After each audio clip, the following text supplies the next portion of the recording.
আন্তর্জাতিক karate championship 2026 সম্প্রতি অনুষ্ঠিত হয়েছে রাজধানী আগরতলায় এবং যার কারণে রাজধানী আগরতলায় অনুষ্ঠিত হওয়ার ক্ষেত্রে রাজ্যের বিভিন্ন প্রান্তের ক্যারাটে খেলোয়াড়রা এই প্রতিযোগিতায় অংশগ্রহণের সুযোগ পেয়েছে।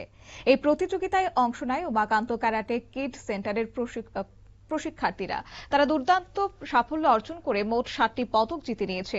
এর মধ্যে রয়েছে 25টি স্বর্ণপদক এবং 22টি রৌপ্য পদক, পাশাপাশি 13টি ব্রোঞ্জ পদক। রবিবার উমাকান্ত মাঠে খেলোয়াড়দের সংবর্ধনা প্রদান করা হয়েছে। সংবর্ধনা অনুষ্ঠানে উপস্থিত প্রশিক্ষক ও অভিভাবকেরা খেলোয়াড়দের এই সাফল্যে আনন্দ প্রকাশ করেছেন।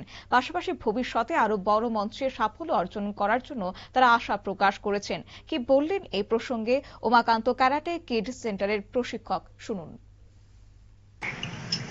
অনেকদিন পরে ত্রিপুরাতে প্রথম ইন্টারন্যাশনাল ক্যারাটে টুর্নামেন্ট হয়েছে। আমাদের ক্যারাটে কিডস উমাকান্ত যে সেন্টারটা আছে, যে সেন্টার থেকে এই বাচ্চারা পার্টিসিপেট করেছিল। সব বাচ্চারা medal, gold medal, silver, bronze, যে যে কাতাতে কুমিতেতে যে যেরকম হয়েছিল সবে পেয়েছে।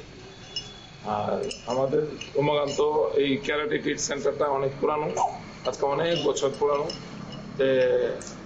আগরতলাতে ইন্টারন্যাশনাল ক্যারাটে টুর্নামেন্ট হওয়াতে আমাদের একটা লাভ হয়েছে যে আমাদের বাচ্চারা সবই পার্টিসিপেট করতে পেরেছে।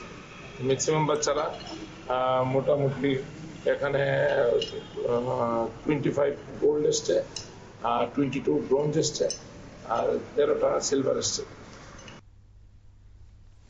আপনারা শুনলেন প্রশিক্ষকের বক্তব্য। এবং আন্তর্জাতিক ক্যারাটে চ্যাম্পিয়নশিপ 2026-এ উমাকান্ত ক্যারাটে কিড সেন্টারে খেলোয়াড়দের এই সাফল্য ক্রীড়া জগতে আরো গর্বের বিষয় বলে তিনি উল্লেখ করেছেন।